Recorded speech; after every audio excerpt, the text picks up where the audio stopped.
C'est le rendez-vous du Midi Info sur Al24 News. Mesdames, Messieurs, bienvenue pour cette édition. Et voici les titres. Le président algérien Abdelmadjid Tebboune a achevé sa visite au Portugal. Un déplacement marqué par la signature de plusieurs accords bilatéraux.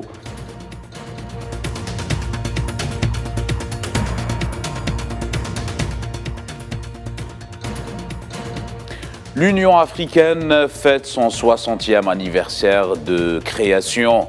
C'était le 25 mai 1963.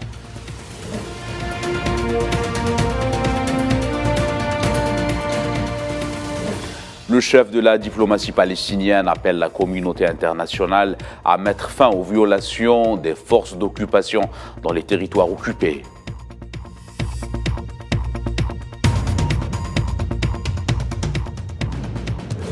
En France, un homme a été tué par balle en plein Paris, dans le 8e arrondissement. La brigade criminelle a été saisie d'une enquête criminelle.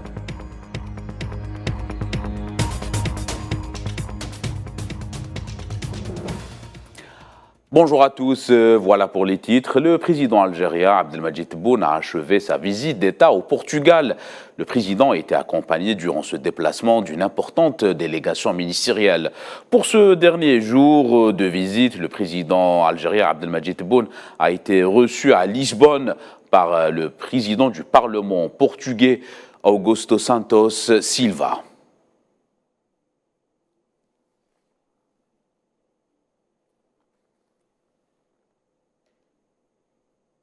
Cette visite a justement été marquée par la signature de plusieurs accords bilatéraux par le président algérien Abdelmadjid Tebboune, conjointement avec le Premier ministre portugais António Costa, dans de nombreux domaines de coopération entre l'Algérie et le Portugal. De leur côté, le chef de la diplomatie algérienne, Ahmed Attaf, et le ministre de l'économie, de la connaissance des start-up et des micro-entreprises, Yassine Mehdi Walid, ont tous deux procédé avec leur homologue portugais à la signature de mémorandums portant sur le renforcement de la coopération bilatérale entre l'Algérie et le Portugal.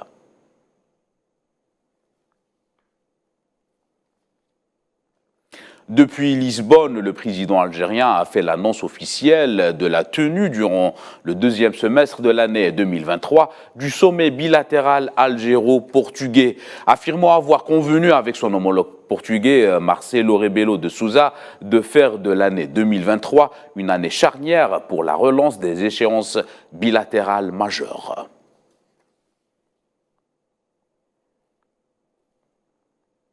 Voilà, mesdames et messieurs, pour ce qui est de la visite d'État du président algérien Abdelmadjid Tebboune au Portugal qui a duré 2 jours.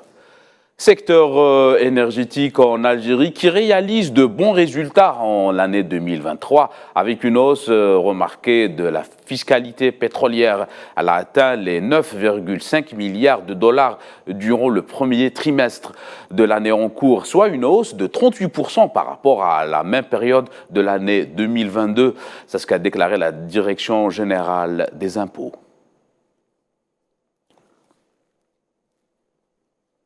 Nous vous le disions en titre, l'Union africaine célèbre aujourd'hui son 60e anniversaire. Créée le 25 mai 1963 à Addis Abeba, l'institution continentale fédère plus d'une cinquantaine de pays qui célèbrent l'événement en Afrique.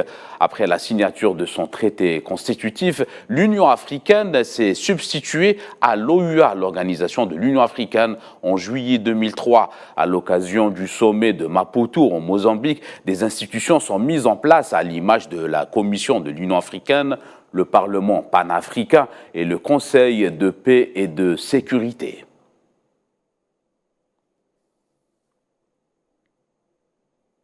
En Libye, s'est tenue hier la réunion du groupe 5+5 et du comité militaire conjoint pour la première fois à Tripoli. Un pas de plus pour l'organisation des élections présidentielles dans les meilleures conditions, notamment sur le volet sécuritaire. Dans la capitale libyenne, l'ambassadeur de l'Union européenne sur place dit prêt à une échéance électorale avec le soutien de Bruxelles. Commentaire de Kherdim Batacha.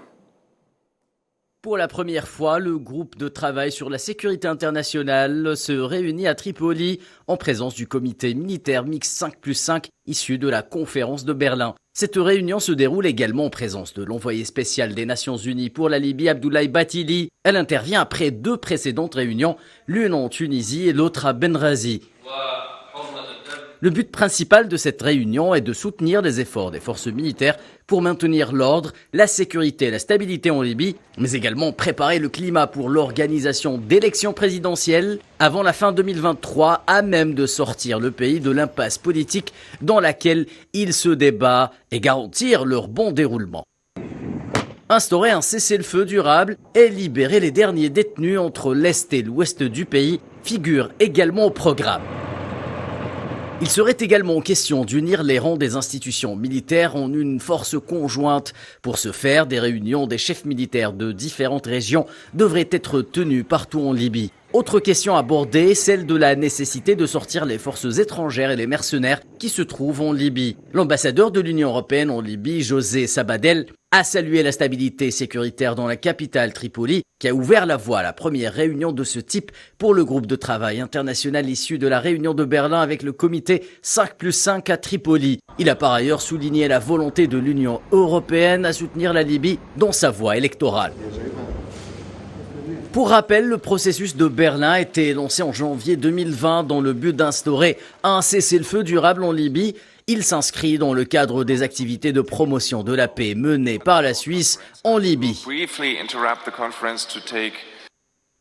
Dossier libyen toujours, le représentant spécial du secrétaire général des Nations Unies en Libye, Abdoulaye Bathily, a affirmé que la convocation de la première session du groupe de travail sur la sécurité émanant du comité international de suivi du processus de Berlin sur le sol libyen contribuera à faire avancer le processus politique et créer un environnement propice à la tenue des élections libres et inclusives pour l'année 2023 et à l'acceptation par toutes les parties de ces résultats. Bathily a exprimé dans un tweet son espoir que cette réunion soit la première d'une série d'autres réunions que le groupe de travail sur la sécurité pourrait organiser dans différentes régions de Libye.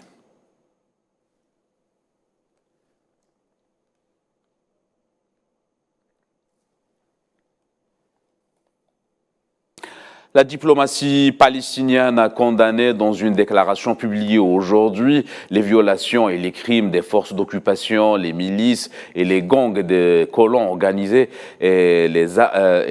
contre les citoyens palestiniens. Le numéro 1 de la diplomatie palestinienne, Riyad Mansour, exhorte la communauté internationale à mettre fin à ce genre de crimes perpétrés contre les citoyens palestiniens sur ses propres terres.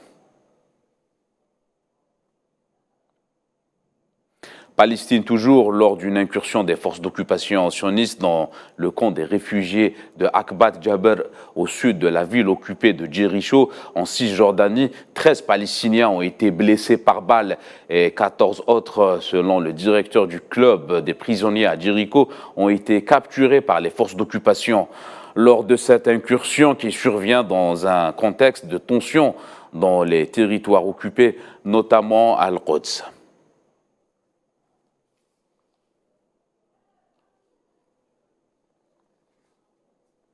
À 4 jours du deuxième tour de la présidentielle turque, les 2 candidats restants pour ce dernier round intensifient leur campagne dans le but d'attirer plus de voix. Les avis des victimes du dernier séisme qui a frappé le sud-est de la Turquie en début d'année sont mitigés avant l'échéance de dimanche prochain.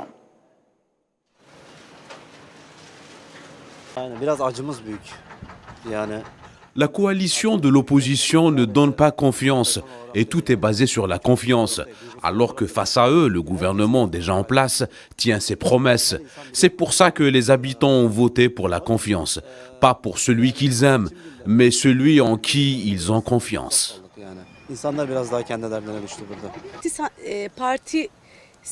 Je ne veux pas m'exprimer en tant que sympathisante d'un parti, que ce soit Kılıçdaroğlu ou M. Tayyip.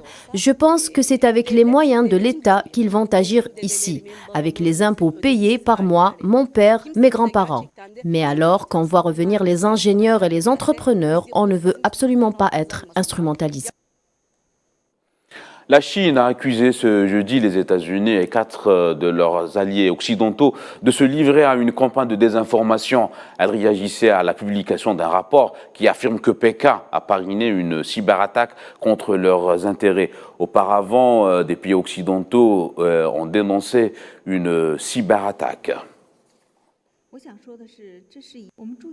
Il s'agit de toute évidence d'une opération de désinformation collective lancée par les États-Unis et mobilisant les pays de la coalition Five Eyes à des fins géopolitiques. Comme nous le savons tous, la coalition Five Eyes est la plus grande organisation de renseignement au monde et l'Agence nationale de sécurité des États-Unis est la plus grande organisation de piratage informatique au monde. Le fait qu'ils se soient associés pour publier un rapport de désinformation est en soi ironique. Une délégation du gouvernement birman est arrivée au Bangladesh dans le cadre d'un projet pilote de rapatriement d'1 millier de Rohingyas, actuellement réfugiés dans les camps au Bangladesh, dans leur région d'origine en Birmanie. La Birmanie et le Bangladesh envisagent de rapatrier environ 1100 Rohingyas de l'état de Rakhine, leur région d'origine ravagée par la violence en dépit de fortes réserves exprimées par les réfugiés. Selon eux, aucune réponse n'a été apportée à leurs questions concernant leur sécurité ou la reconnaissance de leur droit à la citoyenneté birmane.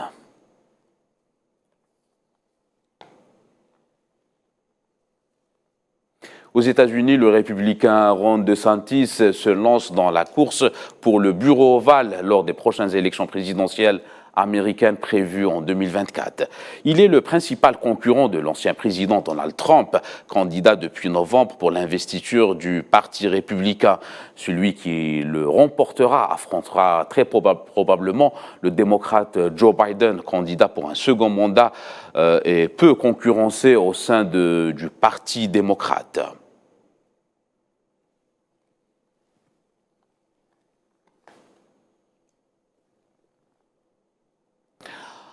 Nous vous le disions en titre, en France, un individu a été assassiné par balle dans le centre de la capitale Paris. Blessé, l'homme a dans un premier temps trouvé refuge dans un commerce du 8e arrondissement de la capitale française, situé sur le boulevard de Courcelles. Selon ces mêmes sources policières, le blessé a été pris en charge par les services de secours. Les auteurs des tirs ont pris la fuite. Les autorités judiciaires ont été saisies pour l'enquête sur ces faits. L'Algérie est encore une fois présentée à la 76e édition du Festival de Cannes avec le film Omar la Fraise, présenté en séance spéciale, un court-métrage d'Elias Belkacem réunissant les deux comédiens, Reda Kateb et Benoît Magimel, fêtant Alger sur les mythiques marches de Cannes. Les détails avec Iman Merad. Le premier long métrage d'Elias Belkacem, Omar la Fraise, porté par l'Algérien Reda Kateb et le Français Benoît Magimel, sort en salle ce mercredi 24 mai partout en France. Hors compétition, le film projeté en avant-première au Festival de Cannes raconte les cocasses péripéties de deux gangsters, deux newcomers qui se sont redorés le blason ailleurs. On est en 2023 avec Elias Belkacem, jeune réalisateur talentueux. Très talentueux, il a fait un très beau film où on sent la fiction, on sent une histoire. Donc c'est un film que les gens vont sûrement aimer. Omar Zerouki, le nouveau gérant associé. Tourné en Algérie, le long métrage raconte l'histoire d'Omar, un gangster vintage baptisé Omar la Fraise. Forcé de se cacher en Algérie, Omar réussit à survivre grâce à des micmacs, toujours accompagné de son fidèle acolyte Roger. Autrefois baron du gangstérisme français pendant des décennies, les deux acolytes doivent désormais faire le deuil de leurs anciennes vies et accepter leur nouvelle existence, loin de la débauche et de la violence qui ont poinçonné leur passé. Omar la Fraise aborde des thématiques universelles, à l'instar de la loyauté, l'amitié, mais aussi la quête de rédemption. Un film qui promet beaucoup d'émotions. La présence algérienne au Festival de Cannes ne s'essouffle point. Au fil des années, le cinéma algérien a su se hisser une place parmi les monstres du cinéma international. Présent à chaque édition ou presque, le seul pays arabe et africain à y avoir raflé la Palme d'Or en 1975 avec Chronique des années de braise du talentueux Lakhdar Hamina, qui quelques années plus tôt, en 1966, remporta un prix avec son tout premier film, Le vent des Aurès. Omar Lafraise, aux côtés de majestueuses productions en cette 76e édition du Festival de Cannes, promet de beaux jours au cinéma algérien. Et c'est avec le 7e art qu'on arrive à la fin de cette édition. L'actualité sur Al 24 News continue. Excellent après-midi à tous.